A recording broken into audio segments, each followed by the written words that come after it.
Victória Libório, é com você. Muito obrigada, professor. Muito obrigada, pessoal que participou agora dessa mesa conosco. E já emendamos para a última da noite, que falará sobre o futuro da profissão farmacêutica no Brasil, pesquisa e ensino. Peço aos palestrantes da mesa anterior que desliguem as suas câmeras e nós iremos receber agora Augusto Guerra, da UFMG, Gilcilene Chaer, da ABEF, e Márcio Galvão, da UFBA. Deixe-me ver se eu encontro aqui, professor Márcio, além de, claro, né, professor e pesquisador Lindenberg Assunção Costa. Deixe-me colocar aqui. Ask to start video. Deixe-me ver aqui.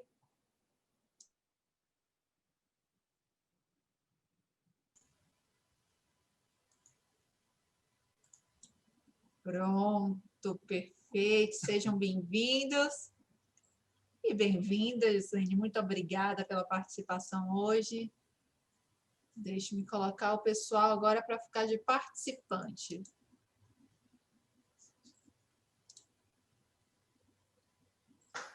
Pronto, já podemos dar andamento? Falta Márcio. Cadê Márcio? Professor Márcio, cadê tu? Daqui a pouco ele volta, deve ter dado algum problema na conexão. Mas assim que ele chegar, já adiciona aqui na nossa sala. Testando meu som, tá tudo bem? Será que é melhor? Tá ótimo. Tá Você é ouvindo? de Minas também? É de Minas? É de Minas? Goiâna. Quase lá. Quase lá. Eu falo Zuai No também. centro do mundo. Eu falo um Zuai também, um sou, um ser, você. Bem, boa noite a todos vocês, muito obrigado. A gente está na última mesa aqui, ainda temos aproximadamente 353 pessoas conectadas aqui conosco. Quero agradecer ao professor Augusto Guerra, da Universidade Federal de Minas Gerais, agradecer a você, presidente aqui da Associação Brasileira de Ensino Farmacêutico, e agradecer ao meu colega aqui da Universidade Federal da Bahia, professor Márcio Galvão, a professora Lúcia, né, teve um problema e, infelizmente, ela não pôde participar hoje, mas ela certamente está assistindo a gente agora, nesse momento. Augusto, a gente tem um grande desafio aí, eu acho que você acompanhou aí o debate das mesas anteriores, hoje é um dia comemorativo, né? Então, evidentemente, a gente tem... Essa mesa seria a primeira...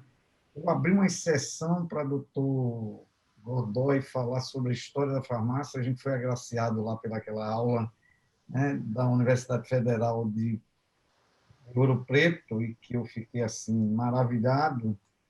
E vamos encerrar a noite hoje com a questão da formação. Eu queria iniciar, Augusto, sempre com as mulheres aqui em primeiro lugar, né, eu venho dando preferência. Discriminação de gênero. Mas a gente é cavalheiro, então eu queria convidar Luiz, como é seu nome? Desculpe que eu... Gilcilene. A letrinha está tão pequenininha aqui que... Gilcilene é presidente da Associação Brasileira de Ensino Farmacêutico. Você tem 10 minutinhos para fazer sua fala, e a pergunta do painel de hoje é o futuro da profissão farmacêutica, pesquisa e ensino, né? Eu queria saber o que a Associação Brasileira de Ensino Farmacêutico pensa. Então, eu sou Gilcilene Chaer, farmacêutica, analista clínica formada pela Universidade Federal de Goiás, e atuei muito tempo na área acadêmica como coordenadora de curso de farmácia, professora, tenho mestrado, doutorado na parte de ciências médicas, e sempre gostei muito de educação, né? E hoje eu faço parte da diretoria, que é uma diretoria colegiada. Então, não temos aí o cargo de presidente, a gente tem diretorias dentro da Associação Brasileira de Educação Farmacêutica. Eu faço parte da diretoria administrativa e financeira, como se fosse mesmo a presidência, né? Eu, junto com o colega e o suplente, o William Pérez, e o Roberto Parisi, que é da USP também. E temos a diretoria de educação, que está a cargo da professora Eula, Daniele Marini, e o professor Tarcísio.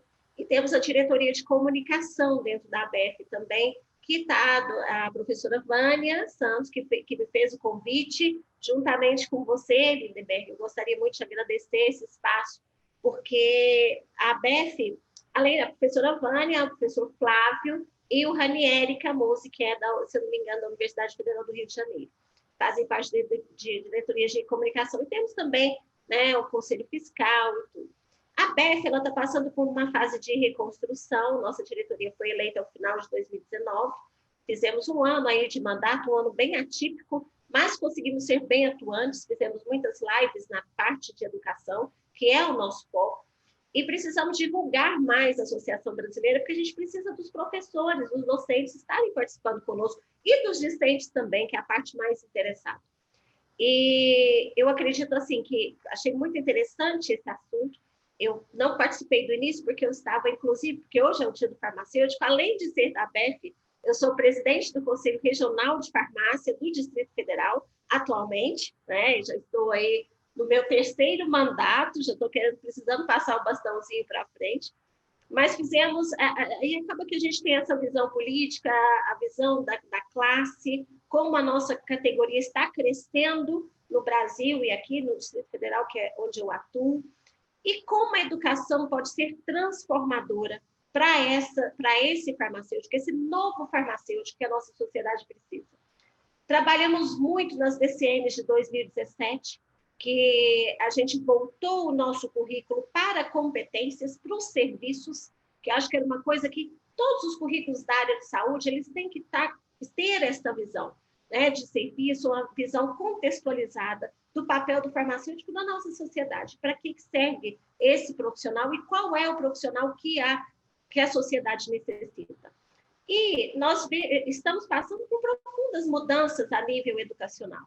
A pandemia, ela nos ensinou muitas coisas, inclusive essa questão tecnológica, de passar, muitos professores se viram, né, atrás das suas telas de computadores, dando aula e sem ter muita noção disso, e tiveram que se preparar para isso, e surgiram muitas dúvidas, muita indagação.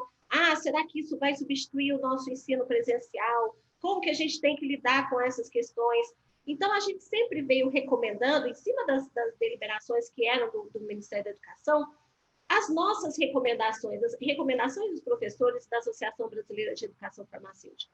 Nós ainda somos muito contra o ensino farmacêutico à distância, tá? Então, isso é um ponto pacífico entre toda a nossa diretoria, porque nós vimos uma DCN, como eu mencionei, de 2017, que traz essa carga muito grande para o farmacêutico e necessária, né? Nós temos 3 eixos que precisam ser trabalhados na universidade. O eixo cuidado, ele está aí entre 50% de todo o eixo do curso de farmácia, e todo o ensino voltado para o estudante, para ele ser o detentor do seu conhecimento, ele fazer acontecer, ele ir em busca do conhecimento, e nós, docentes, sermos facilitadores. Então, isso foi posto em 2017, e a gente vê ainda em muitas faculdades que ainda está patinando, tá? Então, muitas faculdades ainda não conseguiram mudar os seus currículos, tem muita dificuldade. E a gente precisa trabalhar, que é o que a pandemia trouxe para a gente, com toda essa tecnologia a nosso dispor, mas não deixando de lado o que é mais importante na nossa profissão, que é o cuidado e o contato com esse paciente. Então, o farmacêutico, ele precisa disso. E esses currículos, eles precisam ser modificados para novas metodologias de ensino que tragam, né, que deem para esse estudante as ferramentas para ele se preparar para o atendimento da população. A gente fala hoje muito em serviços clínicos, em pesquisa clínica, que é uma coisa, eu estava numa live agora, com 2 farmacêuticas, uma que está no Butantan, inclusive a gente fez a live lá no Butantan, e outra que trabalhou e está na pesquisa clínica numa grande multinacional. E trazendo esse olhar, né, de inserção precoce do estudante nos estágios, os professores serem os estimuladores com muitos cenários diferentes de educação, de ensino-aprendizagem, que ele tem que dispor para esse estudante para prepará-lo para o que nossa população ela necessita. Então, o farmacêutico hoje, nessa pandemia, as farmácias desde 2014, elas são estabelecimentos de saúde. E o farmacêutico ele não parou, elas não fecharam as portas, e o farmacêutico se viu com uma realidade de precisar atender esse paciente, de precisar informá-lo adequadamente sobre os riscos das medicações, da automedicação. E a gente sentiu, eu pelo menos aqui no Conselho de Farmácia, senti um certo despreparo dos nossos colegas. Tá? Então, a nossa formação, que está muito bonita nas DCNs, nas Diretrizes Curriculares Nacionais da Farmácia, ela precisa vir para essa prática. Precisa trazer essa realidade para os farmacêuticos. E a tecnologia está dentro disso tudo. Tá? Nós não podemos fechar os olhos. Hoje, você tem testes rápidos aí, por exemplo, você colhe uma gota de sangue, você já pode fazer muitas coisas. Tá? E a gente precisa estar preparado com essa nossa realidade e colocar aí, né, a segurança que o paciente vai ter pelos nossos serviços. A ABEF, então eu coloco, a gente está falando assim várias coisas, mas essa é a apresentação que eu queria trazer. Coloco a ABEF à disposição de todos os docentes. Nós temos um corpo docente e as pessoas que fazem parte da associação muito capazes, com muita experiência e muitas áreas de atuação, muitos serviços, e a gente precisa aproximar cada vez mais precocemente esse nosso estudante dos serviços e dessas novas tecnologias. Então, esse é o futuro que está posto para nós, e nós precisamos trabalhar em busca disso. E a universidade, gente, ela tem o papel, os docentes têm o papel, eu diria assim, que mais importante em tudo isso, em todo esse contexto que a gente está colocando aqui. Porque tudo parte da gente, né, do que a gente pode oferecer, despertar nesse nosso estudante. Então, eu gostaria de fazer essa fala e estou à disposição para esclarecimentos e gostaria de, mais uma vez, agradecer ao Augusto, que está aqui comigo, da UFMG, e a você, Lindeberg, que é um grande parceiro da farmácia brasileira. Né? Então, nós somos muito gratos e queria parabenizar os dois também pelo nosso dia, né? Um dia muito importante para a gente. Você tem que ligar seu áudio está desligado. Minha jornalista, ela sempre me trava. Minha não, do INAP. Olha, eu queria agradecer, eu acho que convidei, né? Eu acho que é pouco conhecida a ABEF, né? Por isso o motivo de convidá-la, assim como todas as sociedades científicas.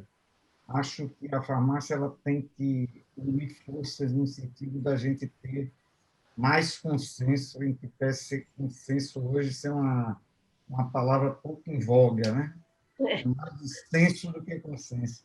Augusto Guerra, professor, farmacêutico, gestor, pesquisador, um cara que eu admiro muito. Eu queria agradecer a você. Peço desculpa do adiantado da hora, mas como hoje é um dia de festa, a gente estava fazendo esse primeiro debate e eu tive a oportunidade de receber Augusto aqui no curso de especialização em avaliação de tecnologia e fomos almoçar num lugar magnífico, né?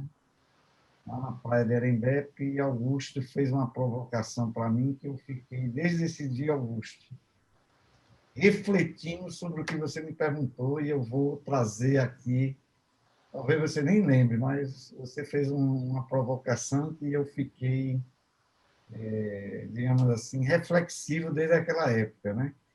Você disse que tem dois campos na farmácia, né? O campo do cuidado farmacêutico e o campo da inovação farmacêutica, não sei se foi esse o termo que você utilizou, e os desafios que a gente tem aí pela frente, né? Então, como você é um cara pesquisador e professor, eu queria perguntar qual o futuro, na sua opinião, que nos espera, né? Aí, evidentemente, é sua opinião pessoal, e o que você acha que qual o caminho que deveríamos trilhar para fazer os enfrentamentos desses desafios, que vão ser muitos, né? A gente tem um Brasil muito grande, agora muitos cursos de farmácia que são muito heterogêneos, ela colocou muito bem aqui, né? Há um currículo dos sonhos, provavelmente, na teoria, mas uma distância muito grande,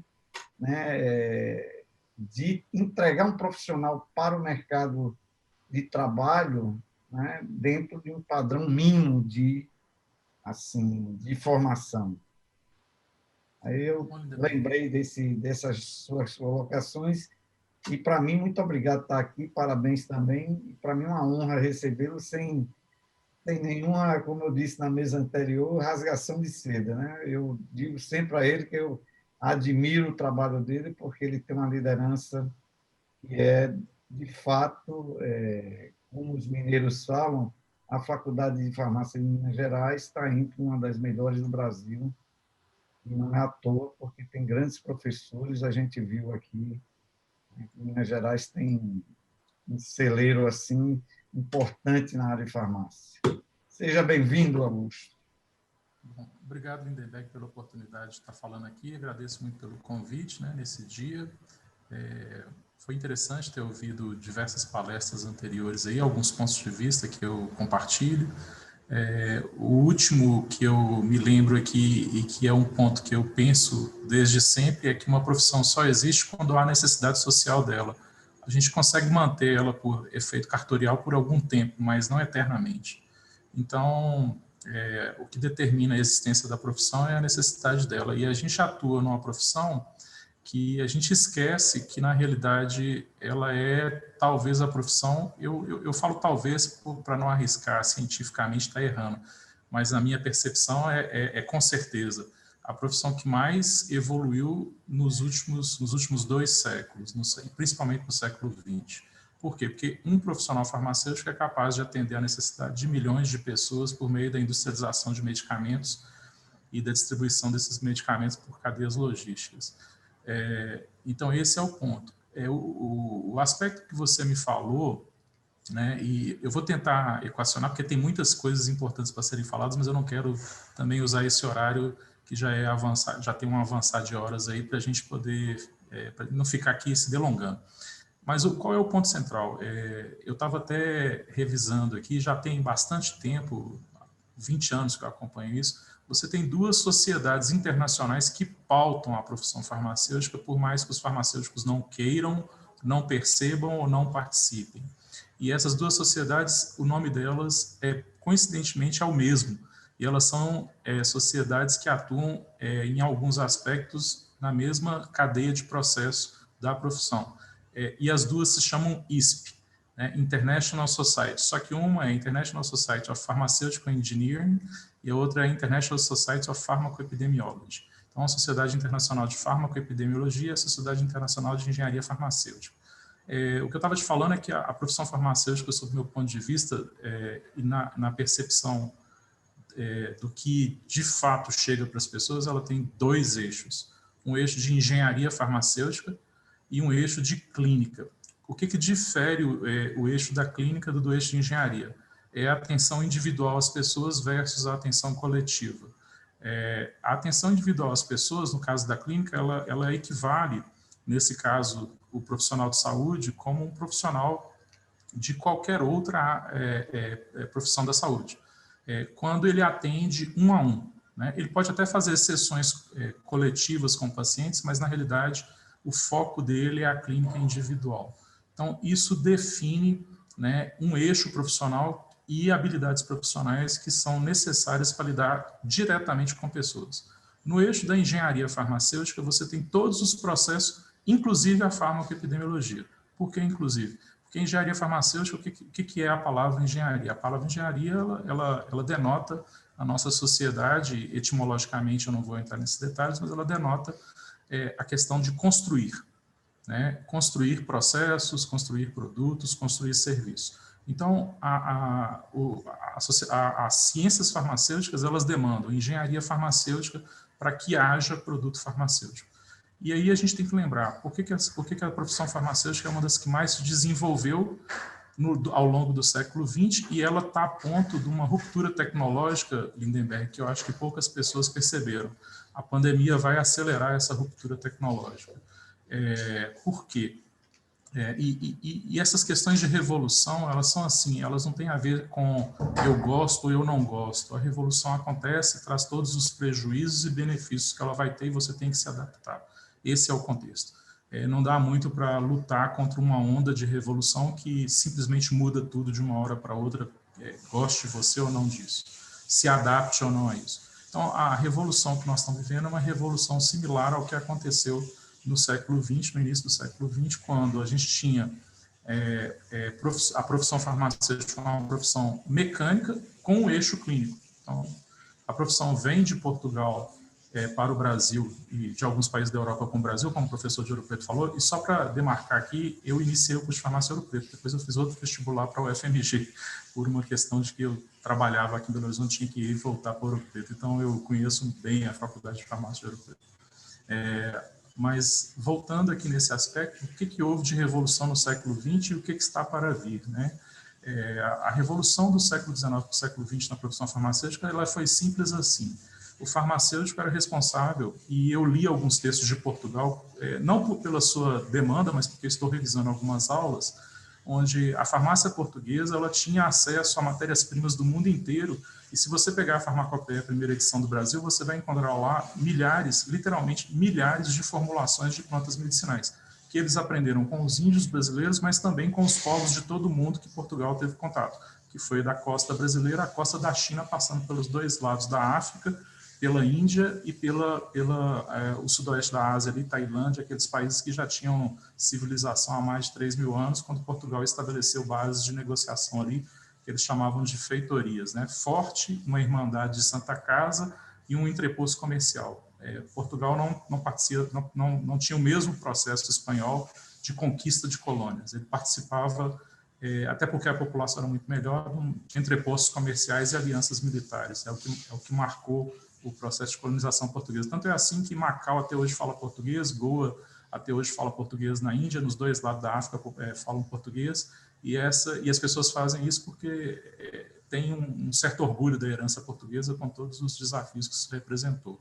Mas isso trouxe para a profissão farmacêutica em Portugal uma abundância de matérias-primas e conhecimentos. E isso veio para o Brasil com a família imperial no século XIX, né, quando foram criadas aí as duas primeiras faculdades de farmácia do Brasil, que não é Ouro Preto, evidentemente, né, a faculdade de farmácia isolada como prédio, claro, foi Ouro Preto a primeira, mas o curso de farmácia, os dois cursos que foram criados por Dom João VI foram do Rio de Janeiro, né, na Universidade do Rio de Janeiro, e aí de Salvador, dentro das faculdades de medicina, como parte dos cursos da Faculdade de Medicina.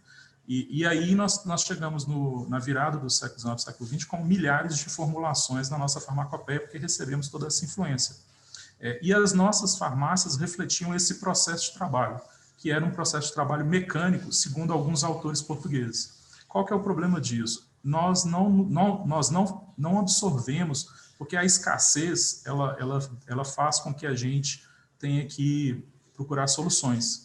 Então, Portugal não tinha escassez nos séculos, até o século XX, Portugal não teve um sistema que levou a escassez de nada. Portugal tinha acesso a tudo e isso se refletiu no Brasil. Então, aonde vai acontecer o desenvolvimento da indústria químico-farmacêutica? Vai acontecer na Alemanha e no Japão, baseado em alguns princípios da França, claro, Lavoisier, e isso é que traz o desenvolvimento da produção farmacêutica. Só que acontece o seguinte, a Primeira Guerra explode, depois da Primeira Guerra nós temos uma pandemia de gripe, né? Anterior a isso, nós temos um processo de vacinação, do qual a revolta da vacina aconteceu primeiro na França, os franceses não queriam tomar a vacina, foi Dom Pedro II, que foi o maior investidor do Instituto Pasteur, e poucas pessoas sabem, o Instituto Pasteur é privado, o governo francês não quis financiar o Instituto Pasteur, e Dom Pedro II financiou, junto com o czar da Rússia e mais 2 outros mecenas muito ricos. E Dom Pedro II, então, financiou e criou as bases para o que nós conhecemos hoje como Fiocruz, Instituto Soroterápico Nacional, para produzir nacionalmente as vacinas. Nós chegamos na virada do século XX produzindo produtos de biotecnologia. Então, nós tínhamos produção autônoma de vacinas no final do século XIX, início do século XX, já no Brasil. Olha que coisa interessante. Mas a gente não tinha, por força dessa herança de uma profissão que era mecânica e apenas clínica, eu não tô querendo comparar nenhuma briga com ninguém aqui. Essa é uma constatação. A gente não atuou no eixo da inovação tecnológica na área farmacêutica, e isso veio se refletir fortemente no final da Primeira Guerra Mundial e no final da Segunda Guerra Mundial, quando o mundo foi polarizado, e aí sim a indústria farmacêutica explodiu com o nascimento dos antibióticos, que eu vou chamar de segunda geração, porque nós tínhamos as sulfas anteriormente, mas a produção por biotecnologia, porque você tem que lembrar que o Fleming descobriu a penicilina por acaso, né? Não foi usando nenhum método científico específico, né? Mas ele tinha olho para observar isso e viu lá o pão mofado e falou, opa, não está crescendo aqui bactéria, e isso pode ser interessante. E aí começam-se os experimentos científicos e vem o boom da biotecnologia aliado ao boom da química farmacêutica. Nós ficamos fora desse processo. Tentamos corrigir isso por meio de atuações estatais, que foram, nos anos 60 e 70, a criação da SEMI e os laboratórios oficiais. Infelizmente, isso não trouxe os resultados que nós gostaríamos. E aí agora nós chegamos agora de novo nos anos 2000, né, com um boom tecnológico da medicina personalizada aliada com a genética, né, que está trazendo terapias gênicas e que, no caso da pandemia, acelerou um ponto que eu vou falar para você, que é o ponto que eu estou ainda a perceber se isso trará a ruptura que me parece provável, que é o seguinte: na medida em que eu tenho tecnologias de RNA para produzir moléculas que me interessam dentro do seu organismo, eu posso produzir, então, qualquer medicamento que tenha como base, nesse momento, moléculas de proteína, né, ou que seja possível de ser codificado por moléculas proteicas. Então, qualquer medicamento que tenha estrutura proteica, eu posso entregar diretamente por meio dessa forma, personalizando, sem considerar a questão da medicina oncológica que já foi colocada aqui. Mas aí nós estamos esquecendo um advento que está previsto para os próximos 10 ou 15 anos, não chega nem a 20, que é a missão de colonização de Marte, que está prevista já pela NASA e pela SpaceX, e que os chineses e os indianos, né, estão nessa corrida junto com a Agência Espacial Europeia. Numa missão orbital da Terra, a Estação Espacial Internacional ela é recarregada com medicamentos. Existe uma lista de medicamentos essenciais lá, com cerca de menos de 200 medicamentos que são substituídos. Mas você já pensou a revolução que está vindo agora? Porque se eu vou fazer uma missão no espaço profundo, com colonização a Marte nos próximos 10 ou 15 anos, eu vou precisar ter produção de medicamentos nesse espaço, né, feito de forma autônoma. E aí, para surpresa geral de quem gosta de inovação, como eu gosto, mas me surpreendeu que já existem produtos aprovados pelo FDA dos Estados Unidos, como, por exemplo, impressoras 3D para medicamentos, e que produzem medicamentos com qualidade melhor do que os comprimidos atuais fabricados. Então, você junta isso com sistemas de entrega personalizada, né, genética, equipamentos de genética cada vez mais baratos, né? E esse cenário de biotecnologia que vai permitir com que você faça, com que o paciente produza a sua própria insulina, sem necessariamente produzir insulina fora do corpo do paciente, mesmo que ele não tenha mais células, ou seja, por meio de tecnologias de RNA ou terapia gênica em si, né? Então, esse é o contexto. Então, o que eu vejo da profissão para os próximos anos? Eu vejo o seguinte cenário: você tem telemedicina em todas as áreas. A profissão médica evoluiu nesse aspecto muito pouco nos últimos 200 anos. O médico continuou atendendo o paciente pessoalmente, muito por força do corporativismo médico do que realmente das práticas. Eu não estou querendo comprar briga com ninguém, mas a pandemia mostrou que a telemedicina é possível e viável, e ela veio para ficar. Soma a telemedicina agora uma camada de inteligência artificial por trás, com protocolos clínicos e linhas de cuidado com algoritmos baseados nas melhores evidências científicas, como o NICE já faz, a Conitec já faz, e os diversos países do mundo já fazem. Bom, uma inteligência artificial que interprete evidências clínicas de protocolos clínicos é capaz de te atender tão bem, sob meu ponto de vista. Eu sou um estudioso dessa área de Big Data, eu trabalho com Big Data há mais de 20 anos, né? Você sabe disso. E também com estudos de efetividade clínica. Então, se você somar essas camadas todas, Lindenberg, o que eu vejo é que nós estamos de novo a um ponto de ruptura nos próximos 10 ou 15 anos, a exemplo do que aconteceu nos anos 50, 60. Né? Você está juntando inteligência artificial, você está juntando telemedicina, você está juntando sistemas de produção de medicamento personalizados, produção de medicamento personalizado, com sistemas de diagnóstico e definição de tratamento personalizado, que são coisas diferentes. Uma coisa é eu ter uma impressora que imprime um medicamento personalizado já dentro de um blister, como é o sistema aprovado pelo FDA para um medicamento específico, mas é óbvio que isso vai se expandir rapidamente. Então, esse é um contexto. Nós temos, ao mesmo tempo, os problemas de ontem, que são os problemas de logística, os problemas de cuidado, né? Nós temos os problemas de hoje, né? Que é o conflito disso, e teremos muito em breve os problemas de amanhã que já estão chegando. É isso que eu vejo para a profissão. E você acha, assim, só para endereçar uma pergunta a você, qual é o caminho que, por exemplo, a academia tem que trilhar? Eu vejo da seguinte forma, Vou fazer um comentário aqui antes de você falar. Tá, pode ir lá, desculpa. A gente passou muitos anos com currículo engessado, né? Ou seja, havia uma transformação no mercado e a formação não acompanhava essa transformação, que foi o que eu falei com a Elaine aqui. Por quê? Por conta do corporativismo, por conta da burocracia, por conta de N lei, etc. Tal. E você está vendo que a velocidade com que essas tecnologias, essa inovação vem, né, ela é muito rápida e a gente tem, digamos assim, um delay muito grande, né? O Vitor Hugo falou ali que a gente não conseguiu avançar e a pandemia mostrou clara a fragilidade do sistema, especialmente na área hospitalar, muito distante, né, do que a mínima previsão estimava. Então, o que você acha que a solução para acompanhar isso é baseada em incentivo de lei, de projeto? A universidade entra em que pedaço disso aí? Porque os americanos, quando há uma mudança no mercado, ele rapidamente, a universidade lá adapta, né, os seus programas de educação continuada e acompanhando com as universidades, as sociedades científicas, para preparar aquele profissional para aquele desafio, né, muito mais rápido do que qualquer outra. Né? Então, você falou um pouquinho, acho que não tem muito assim, a gente não está querendo ofender ninguém, mas está posto isso aí. Tem um desafio, a gente tem um grande vácuo, tem 200 mil farmacêuticos no Brasil, onde a formação ainda é muito incipiente para o enfrentamento desse tipo de problema. Você acha que as universidades públicas, diante desse cenário aí das diretrizes, vai acompanhar essa evolução tecnológica?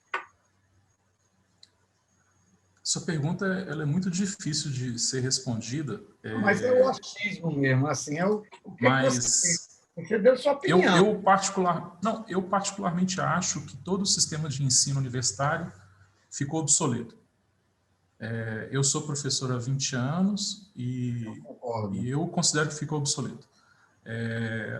Eu estou reformulando todas as minhas disciplinas para o sistema EAD, com módulos e subunidades. E eu acho que elas estão melhores hoje do que quando eu dava aula. Mas eu gostaria de dar aula com elas pessoalmente, porque eu prefiro interagir com as pessoas. Então, se me derem a opção de fazer um curso inteiro no MIT ou em Harvard, via EAD ou presencial, eu prefiro presencial, porque eu gosto de interagir com as pessoas.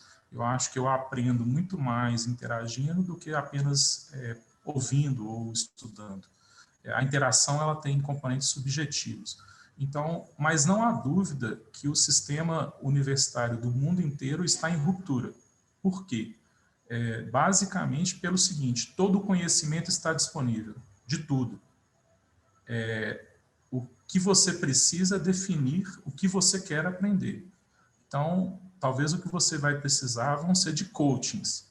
E aí vamos pensar, os sistemas regulatórios profissionais ainda existem e ainda vão continuar existindo por algum tempo, talvez até por bastante tempo. Eu não consigo precisar esse cenário de mudança. Mas, entendendo que a economia é a força motora de tudo, a economia e a ideologia política são as forças motoras de tudo. O que nós temos de cenário? Por que manter imobilizado campos enormes com estruturas físicas que custam milhões de dólares em termos de valor de mercado, se eu posso ter tudo isso no mundo virtual na maioria das vezes? E eu preciso de ter realmente algumas atividades práticas, mas eu não preciso mais ter aquela infraestrutura que eu tinha no passado. E isso vale para Harvard, isso vale para a UFMG, isso vale para a Universidade Federal da Bahia.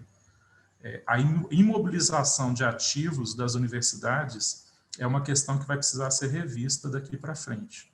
Talvez elas possam justificar a sua infraestrutura ampliando enormemente o número de alunos que são cobertos. Mas se ela fizer isso, ela destrói o atual sistema de credenciamento e formação das profissões que procuram manter o número de profissionais limitado para haver competitividade, haver salário, essas coisas. Então, existem alguns dilemas, por isso que eu te falei que essa pergunta é difícil. Eu acho que, no caso da farmácia, o que eu já pratico dentro da universidade já há 10 anos não é o ensino da farmácia, é o ensino das ciências farmacêuticas, onde todos aqueles, inclusive farmacêuticos legalmente habilitados, como aqueles que desejam aprender, sejam eles engenheiros ou advogados, quer dizer, das ciências humanas às ciências exatas, eles podem vir e serão bem-vindos para entender as ciências farmacêuticas nos seus diversos âmbitos transnacionais. Por quê? Porque, como eu disse aqui, as ciências farmacêuticas, elas são basicamente aquilo que ela entrega para as pessoas, que as pessoas pagam e que é a quinta indústria do mundo. A quinta, que eu quero dizer, falei errado, está entre as 5 indústrias do mundo. Indústria bélica, né, indústria de telecomunicações, indústria de energia, indústria farmacêutica. Né? E por que ela é poderosa assim? Porque quando houve a Segunda Guerra Mundial, a Primeira Guerra Mundial, eu peguei, só para você ter ideia, Lindenberg, estou preparando aulas, eu fui pegar fotos de farmácia da década de 20 e 30. Fui pegar fotos da década de 40 e fotos da década de 60. São estabelecimentos completamente diferentes. Os estabelecimentos até a década de 30 são estabelecimentos que manipulam medicamentos, ou seja, uma profissão que tem uma mecânica e uma clínica, porque ela precisa atender e personalizar o tratamento a partir de uma precisão médica. A partir dos anos 40 e 50 e 60, essa profissão ela é um estabelecimento que é o entreposto comercial da indústria e ela vai fortemente passar para esse cenário. E agora nós temos de novo uma transformação, onde agora um dos principais atores, que era interlocutor dessa área farmacêutica, pode ser substituído. Eu não estou fazendo nenhuma apologia a isso, é uma constatação. Eu acho que o Brasil talvez não faça isso tão rápido, mas países com menor regulamentação e com forças econômicas motrizes mais altas do que a nossa, possivelmente vão passar a ter algoritmos de inteligência artificial que vão interagir com as pessoas, né? E eles vão fazer isso baseados em esquemas, eu não estou falando nenhuma loucura. O Deep Blue da IBM, o Watson da IBM, o Deep Blue que ganhou do xadrez e o Watson, ele foi capaz de bater os melhores jogadores de conhecimentos gerais do mundo há 5 ou 10 anos atrás, se eu não me engano. Porque ele não bateria um médico. Eu falo um médico em termos de General Practitioner, GP. Okay? O que nos falta? Métodos para poder interagir com o paciente à distância rapidamente. Mas esses sensores e esses equipamentos estão cada vez mais disponíveis. Então, minha visão de futuro para o cuidado, que vai fazer a interface do cuidado médico-farmacêutico, porque o cuidado farmacêutico existe em função do cuidado médico, né? Vamos ser francos. Não existe cuidado farmacêutico sem cuidado médico. Então, o que determina o cuidado do paciente é o cuidado médico. E a gente, então, responde ao cuidado médico elaborando os produtos que são demandados por esse profissional, porque a profissão foi separada já lá antes da Idade Média, né, em termos de regulação mesmo. E aí, o que eu vejo no futuro? Eu vejo no futuro você indo no shopping, você não tem um caixa automático do banco, você vai ter um equipamento lá que você vai chegar e vai interagir com ele, e ele vai ser capaz de fazer um diagnóstico com você imediatamente, e se o equipamento chegar em algum algoritmo de zona cinzenta, ele vai abrir um call center com um médico em qualquer lugar do mundo, habilitado para responder aquela zona cinzenta que o equipamento não está habilitado a responder. Mas eu não preciso disso mais pessoalmente. Alguém vai falar assim, mas eu preciso disso, eu preciso daquilo. Eu também precisava na área farmacêutica na década de 30 para fazer a manipulação. E eu resolvi substituir isso por uma coisa que chama média. Um produto farmacêutico médio com 50 miligramas que serve para mim, que tenho 100 quilos, ou para uma pessoa que tem 50 quilos. É isso que a indústria fez, é isso que o sistema regulatório aprova, por mais que isso não tenha, para mim, no meu ponto de vista, a melhor racionalidade. Mas é uma racionalidade possível para a economia. Por quê? Porque a minha dose deveria ser ajustada pelo meu peso. Mas se você procurar nos medicamentos da Rename do Brasil, eu já fiz esse exercício com alguns alunos, e procure lá se você consegue ter sistema de dose por peso para todos eles. Você não vai encontrar referência. Porque a indústria já pratica dessa forma e o sistema regulatório das agências já funciona dessa forma. Então, eu acho o seguinte, o que vai determinar a mudança é realmente as lideranças econômicas e político-ideológicas. E a pandemia deixou esse ambiente preparado para isso. Eu estou esperando grandes mudanças. E eu acredito que virão. E também concordo com você, mas sempre foi assim, né? As mudanças. Eu queria também complementar depois. Vou passar para você já já. Eu só estou fazendo uma reflexão com ele aqui, já para devolver a bola para você. As grandes mudanças são políticas e econômicas. No mundo inteiro sempre foi assim, né? Desde o feudalismo, o que mudou é que a tecnologia acelerou esse processo de uma forma muito mais, na minha opinião, vertiginosa.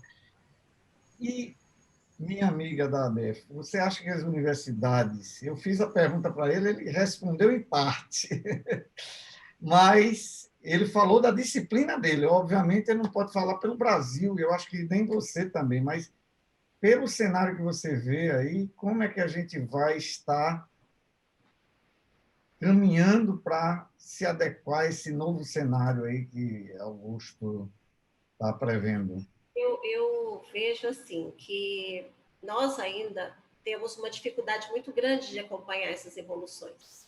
Tá? Eu falo isso a nível acadêmico. Eu me lembro quando participei da implantação do curso de medicina aqui no Distrito Federal, numa faculdade chamada ESCS, a Escola Superior de Ciências da Saúde, uma faculdade do governo, é como se fosse uma estadual. Nos outros estados aqui, a ESCS é como se fosse distrital. E isso em 2011, tá? A gente começou 2001, na verdade. A gente começou a implantação da ESCS. Naquela época, a gente fez um currículo integrado, que era um currículo baseado em competências e que não tinha disciplinas. Eram módulos onde as disciplinas tinham essa questão muito forte da interdisciplinaridade e tal. E um dos pontos que eu achei muito interessante, muito positivo, que na farmácia e nas faculdades hoje que a gente tem, nas universidades, a gente precisa avançar, é inserir um professor que também seja dos serviços. Assim, falo isso assim, não quero também desmerecer ninguém, mas eu vejo essa necessidade hoje. Nós temos docentes dentro do curso de farmácia, várias universidades de nome e tudo, que nunca fizeram um atendimento, nunca tiveram no serviço, e não passam isso para os seus estudantes. E nós sentimos falta disso.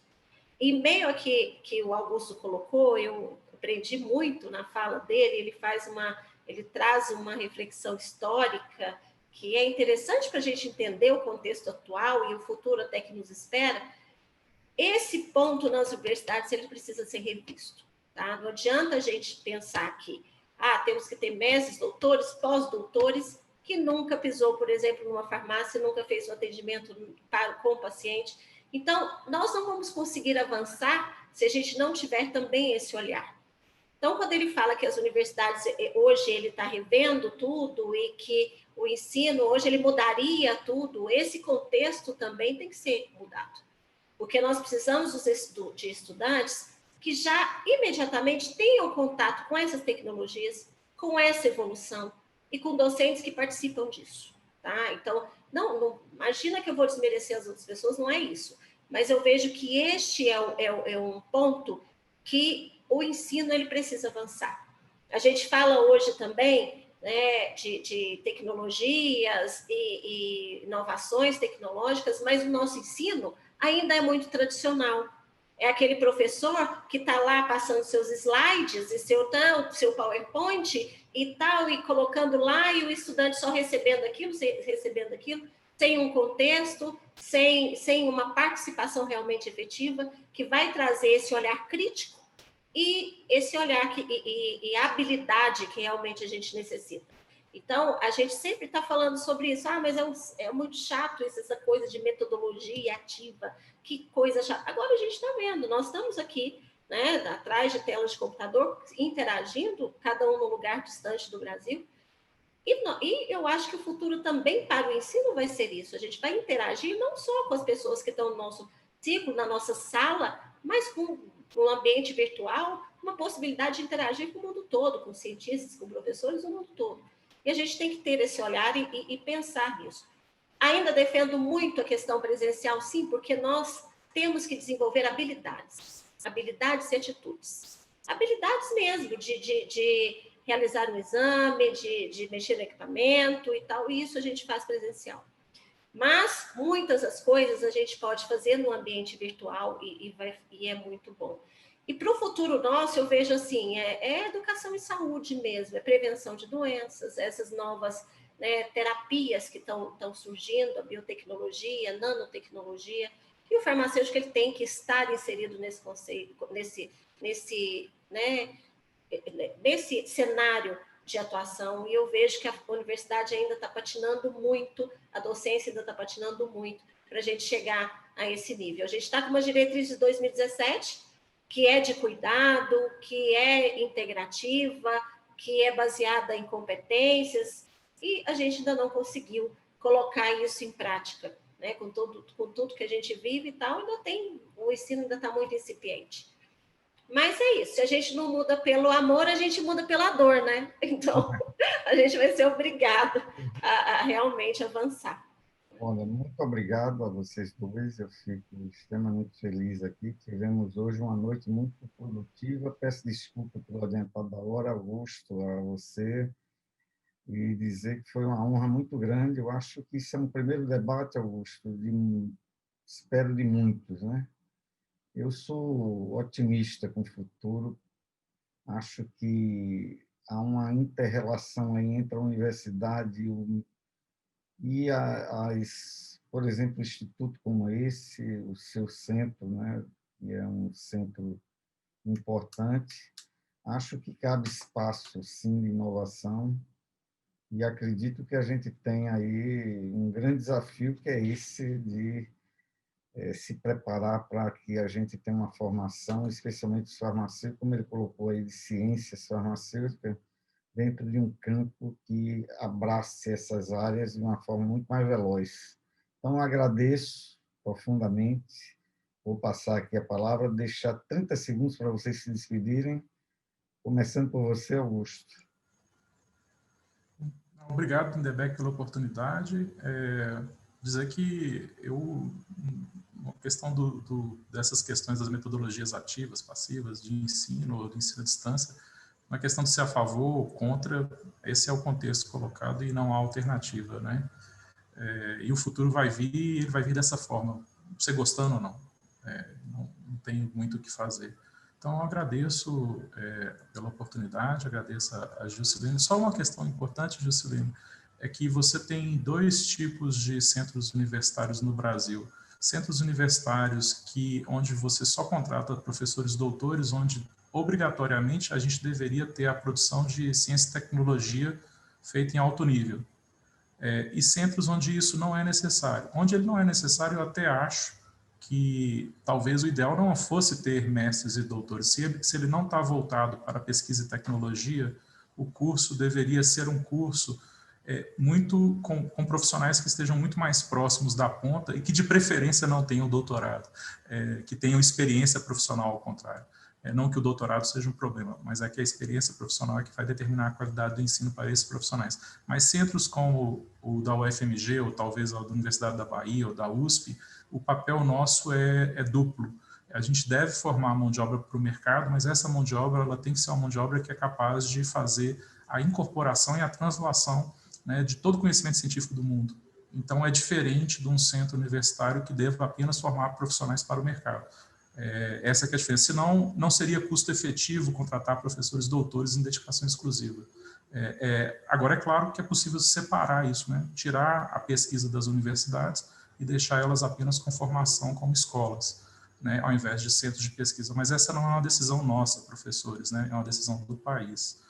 Foi o país que criou as universidades com essa estrutura de pesquisa e ensino em excelência, com a necessidade de mestres e doutores. Então, assim, não tem nada contraditório com o que você falou, pelo contrário, eu até concordo com o que você falou. Tá? Obrigado, Lindenberg, e até mais aí para todos. Obrigado, Augusto. Luciane.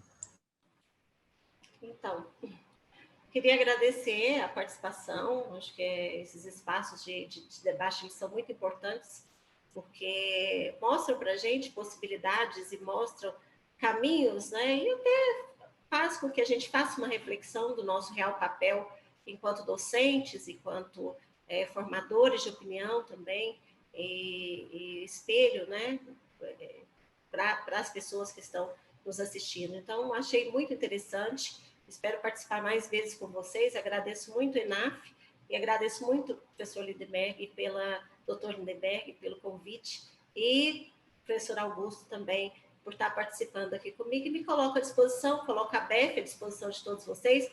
E entrem na nossa página, participem lá, vão seguir a gente, é a BEF, www.abeffarmácia.org.br. Precisamos dos docentes engajados, tá? Porque uma associação, ela representa os docentes. Eu acho que é o órgão mais representativo para a docência, no caso da BEF, para a farmácia. Então, eu gostaria de contar aí com o apoio de todos vocês. Muito obrigada. Muito obrigado. Bem, pessoal, chegamos ao final. Muito obrigado a todos vocês. Passamos um pouquinho do horário, mas hoje é nosso dia. Acho que foi muito proveitoso. Agradecer a todos os participantes do painel aqui, a vocês que nos assistem até agora. Eu passo a palavra para a Victória encerrar o nosso dia de hoje. Muito obrigado a todos. Pessoal, também agradeço imensamente a participação e as pessoas que assistiram aqui conosco. Nós recebemos diversas perguntas que estão salvas e, além disso, todo este conteúdo que nós estamos produzindo nesses 3 dias também estarão salvos e ficarão lá disponibilizados no site oficial do evento, que é inaf.org.br/lidefar. É o primeiro Fórum Nacional de Liderança Farmacêutica que a gente produz aqui no INAF e nós já temos resultados bons. Então, te convido a continuar assistindo esse movimento que estamos fazendo e amanhã nós nos reveremos, né? A gente se vê novamente às 18h30. Esteja aqui pontualmente já para começarmos. Deixa eu ver qual é a primeira mesa. Nós teremos já o futuro da profissão farmacêutica no Brasil na farmácia comunitária, que tem sido essencial, né, nesse período de pandemia. Pessoal, muito obrigada a todos e todas. Nos vemos amanhã às 18h30. Tchau, tchau. Feliz dia do farmacêutico. Tchau, tchau. Feliz dia do farmacêutico também. Isso.